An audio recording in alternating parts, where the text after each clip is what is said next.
دنیا بھر کے مختلف ممالک میں تباہ کن سونامی کے سائے بڑھنے لگے۔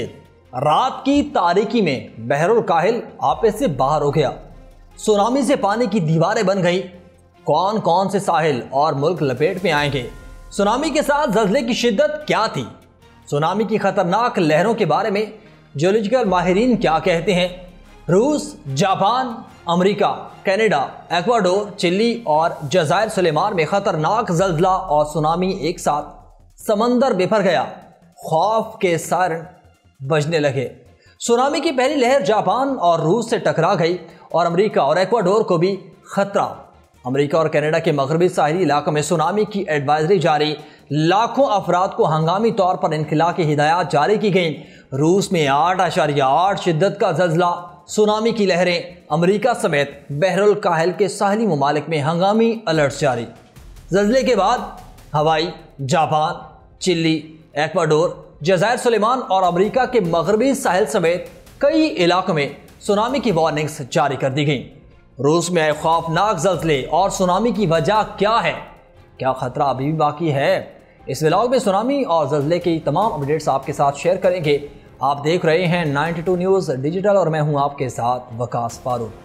تو ویوز 30 جولائی 2025 کی رات روس کے دور افتادہ علاقے کماچتکا کے مشرقی ساحل کے قریب اچانک زمین زور سے لرزنے لگی۔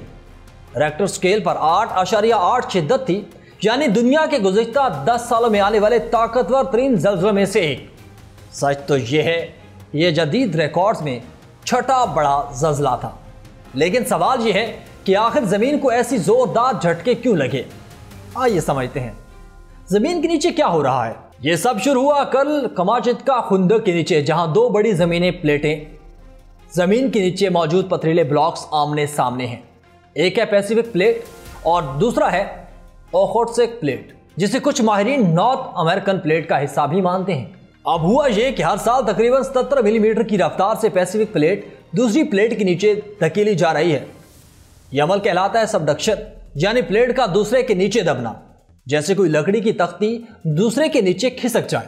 اس دباؤ سے نیچے توانائی جمع ہوتی ہے اور جب یہ توانائی ایک دم نکلتی ہے تو زبردست زلزلہ آتا ہے، جسے کہتے ہیں میگا تھرسٹ زلزلہ۔ اور اگر ایسا سمندر کی تہہ میں ہو تو اوپر اٹھنے والی پلیٹ پانی کو دھکیل دیتی ہے، جس سے لہریں پیدا ہوتی ہیں اور سونامی میں تبدیل ہو جاتی ہیں۔ اس بار جو زلزلہ آیا وہ زمین کے نیچے صرف 19 سے 21 کلومیٹر گہرائی پر تھا اور اس کا اثر 390 کلومیٹر لمبائی اور 140 کلومیٹر چوڑائی میں پھیلا، یعنی ایک بہت بڑا علاقہ لرز اٹھا۔ یہ سب اچانک نہیں ہوا تھا۔ ویوز دلچسپ بات یہ ہے کہ 20 جولائی کو اس بڑے زلزلے سے چند دن پہلے ہی 7.4 شدت کا ایک جھٹکا 4 شاک آیا تھا، جیسے زمین خبردار کر رہی ہو کہ کچھ بڑا ہونے والا ہے۔ یہ نیا زلزلہ 1952 کے تاریخی 9 شدت والے کماچتکا زلزلے کے بالکل قریب پیش آیا، جس نے اس وقت بھی تباہی مچائی تھی۔ زلزلے کے فوراً بعد روس، جاپان، الاسکا، گوام، ہوائی اور دیگر پیسیفک جزائر کے لیے سونامی کی وارننگز جاری ہو گئیں۔ روس کے کئی ساحلی علاقوں میں 4 میٹر بلند لہریں دیکھنے میں آئیں۔ لوگ گھبرا کر پہاڑی علاقوں کی طرف بھاگے۔ خاص طور پر سیویروکولسک جیسے ساحلی قصبوں میں جاپان نے بھی خبردار کیا کہ ساحل سے 3 میٹر تک اونچی لہریں ٹکرا سکتی ہیں، اور ٹکرائیں بھی۔ امریکہ کے مغربی ساحل کو بھی چوکنا رہنے کا کہا گیا، اگرچہ وہاں اتنی شدید خطرہ نہیں تھا۔ یہ زلزلہ پیسیفک رنگ آف فائر پر رہنے والوں کے لیے ایک وارننگ ہے۔ پیسیفک رنگ آف فائر زمین کا وہ حصہ ہے جو سب سے زیادہ زلزلوں اور آتش فشانی سرگرمیوں کے لیے مشہور ہے۔ جہاں پلیٹس آپس میں ٹکرا رہی ہوں وہاں زلزلے اور سونامی معمول کی بات بن جاتی ہے، لیکن اگر بر وقت خبردار کر دیا جائے تو بڑے سانے سے بچا جا سکتا ہے۔ جاپان کے قومی نشریاتی ادارے NHK کے مطابق روس میں آئے 8.8 شدت کے زلزلے کے بعد اٹھنے والی سونامی کی پہلی لہر ملک کے شمالی جزیرے ہوکائیڈو کے ساحل سے ٹکرا گئی، جس کی اونچائی تقریباً 30 سینٹی میٹر ریکارڈ کی گئی۔ تاہم حکام نے خبردار کیا کہ اگلی لہریں کہیں زیادہ بلند ہو سکتی ہیں، اور اس سے قبل روس کی ایمرجنسی وزارت کے مطابق بدھ کی صبح زلزلے کے بعد سیویروکولسک نامی بندرگاہی قصبہ سونامی سے زیر آب آ گیا، جہاں تقریباً 2000 افراد رہائش پذیر ہیں۔ وزارت کے مطابق مکمل آبادی کو بحفاظت نکال لیا گیا، اور سوشل میڈیا پر شیئر کی گئی ویڈیوز میں دیکھا جا سکتا ہے کہ قصبے کی عمارتیں سمندری پانی میں ڈوبی ہوئی ہیں۔ روس کے مشرقی علاقے کے شہر سیویروکولسک کی تصاویر سونامی کے بعد شہر میں پانی بھر چکا، جبکہ شہر کی بندرگاہ کو شدید نقصان پہنچا کیونکہ وہ مکمل طور پر پانی میں ڈوب گئی تھی۔ جبکہ جاپانی فائر اینڈ ڈیزاسٹر ایجنسی کے مطابق اب تک کسی جانی یا پھر مالی نقصان کی اطلاع نہیں ملی، تاہم احتیاطاً ملک کے 133 ساحلی علاقوں میں 9 لاکھ سے زائد شہریوں کو محفوظ مقامات پر منتقل ہونے کی ہدایات کی گئی ہیں۔ ان اضلاع کا دائرہ ہوکائیڈو سے اوکیانو تک پھیلا ہوا ہے۔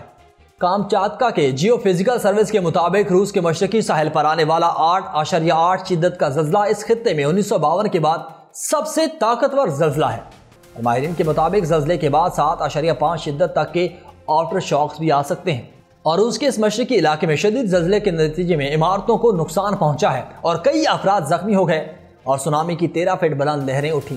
زلزلے اور سونامی کے باعث بحر الکاہل کے گرد واقع کئی ممالک میں خطرے کی گھنٹیاں بج گئیں اور انخلاء کے احکامات جاری کیے گئے۔ رائٹرز کے مطابق کامچاتکا کے گورنر ولادیمیر سولودوف نے اپنے پیغام میں کہا کہ زلزلہ دہائیوں میں سب سے شدید تھا، صورتحال سنجیدہ ہے۔ ریجنل ایمرجنسی منسٹر سرگئی لیبریڈیف کے مطابق ساحلی علاقوں میں 3 سے 4 میٹر تک سونامی کی لہریں ریکارڈ کی گئیں، جس کے باعث عوام کو ساحلی علاقوں سے دور رہنے کی ہدایت دی گئی ہے۔ کامچاتکا خطہ بحر الکاہل کے رنگ آف فائر پر واقع ہے، جو زمین کے سب سے زیادہ زلزلہ خیز اور آتش فشانی خطوں میں سے ایک ہے۔ روسی اکیڈمی آف سائنسز کے مطابق یہ 1952 کے بعد کا سب سے شدید زلزلہ تھا۔ کامچاتکا جیو فزیکل سروس کے ڈائریکٹر ڈینیلیا جیبروف کے مطابق زلزلے کی شدت بلند ضرور تھی، مگر مرکز کے مخصوص خد و خال کے باعث جھٹکوں کی شدت قدرے کم رہی۔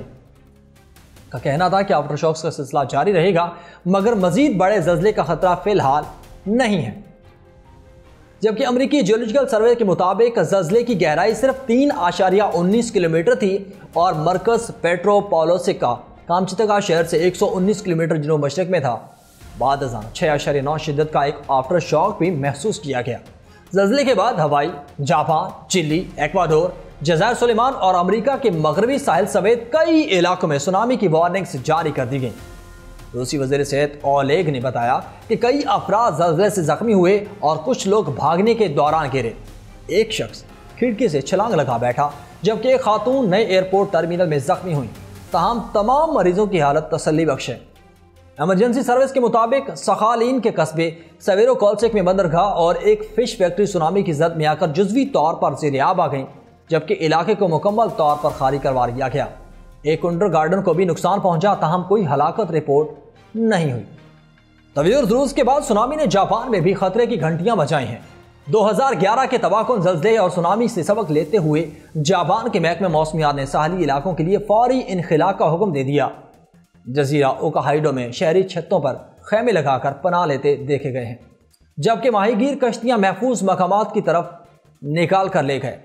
فوکوشیما نیوکلیر پاور پلانٹ کو خالی کرا لیا گیا، جہاں 2011 میں زلزلے کے بعد تابکار مواد کے اخراج کا بحران پیدا ہوا تھا۔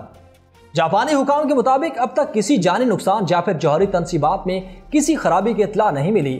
امریکی وارننگ اور ہوائی کے حفاظتی تیاریوں کی بھی بات کر لیتے ہیں۔ امریکی سونامی وارننگ سینٹر نے خبردار کیا کہ 3 گھنٹوں کے اندر خطرناک لہریں کئی ساحلی علاقوں سے ٹکرا سکتی ہیں۔ صدر ڈونلڈ ٹرمپ نے سوشل میڈیا پر پیغام جاری کرتے ہوئے کہا کہ بحر الکاہل میں آنے والے زلزلے کے بعد ہوائی میں سونامی وارننگ جاری ہے۔ امریکہ کے مغربی ساحلی پٹی اور الاسکا بھی خطرے کی زد میں ہیں، لوگ محفوظ رہیں۔ ہوائی کی ایمرجنسی مینجمنٹ اتھارٹی نے کہا نشیبی علاقوں میں رہنے والے فوری طور پر بلند مقامات یا پھر عمارتوں کی 4تھی منزل تک چلے جائیں۔ ویورز، اس کے علاوہ امریکہ اور کینیڈا کے مغربی ساحلی علاقوں میں سونامی ایڈوائزری جاری کی گئی ہے۔ نیشنل سونامی وارننگ سینٹر نے امریکہ کے مغربی ساحلی علاقوں کے لیے سونامی ایڈوائزری جاری کر دی ہے۔ یہ advisory California, Oregon, Washington, British Columbia, Canada اور الاسکا جزائر نما کے لیے جاری کی گئی، جبکہ ہونولولو میں سائرن بجنے لگے۔ شہریوں کو بلند عمارتوں کی طرف جانے کی ہدایات کی گئیں۔ امریکی ریاست ہوائی کے دارالحکومت ہونولولو میں سونامی وارننگ جاری کی گئی اور ساتھ ہی سائرن بجائے گئے اور عوام کو ہدایات کی گئیں کہ فوراً کسی بلند مقام پر چلے جائیں یا پھر ایسی عمارت کی 4تھی منزل یا اس سے اوپر منتقل ہو جائیں جو کم از کم 10 منزلہ ہو۔ ادھر ایکواڈور بھی ممکنہ سونامی کی زد میں آ چکا ہے۔ امریکی سونامی وارننگ سینٹر کے مطابق روس کے ساحلی زلزلے کے بعد ایکواڈور بھی ان ممالک میں شامل ہو چکا ہے جہاں 3 میٹر یعنی 10 فٹ تک بلند سونامی لہریں ٹکرا سکتی ہیں۔ ادارے کے مطابق روس اور ایکواڈور دونوں کی ساحلی پٹیاں ممکنہ طور پر متاثر ہوں گی۔ ماہرین اور حکام نے کہا کہ صورتحال انتہائی نازک ہے، مگر انتظامیہ الرٹ ہے اور عوام کو ہر ممکن تحفظ فراہم کرنے کی کوشش کی جا رہی ہے۔ تو ویورز، زمین خاموش نہیں ہے، نیچے حرکت جاری ہے، بس ہمیں سنتے رہنے اور تیار رہنے کی ضرورت ہے۔ ہماری زندگی کا نظام زمین کی سانسوں سے جڑا ہوا ہے، اور جب وہ گہری سانس لیتی ہے تو سب کچھ ہل جاتا ہے۔ آپ کو دنیا کے مختلف ممالک میں آنے والے سونامی اور ارتھ کوئک کے بارے میں جان کر کیسا لگا؟ کمنٹ سیکشن میں ہمیں ضرور بتائیے گا۔ فی الوقت مجھے دے اجازت، اللہ حافظ۔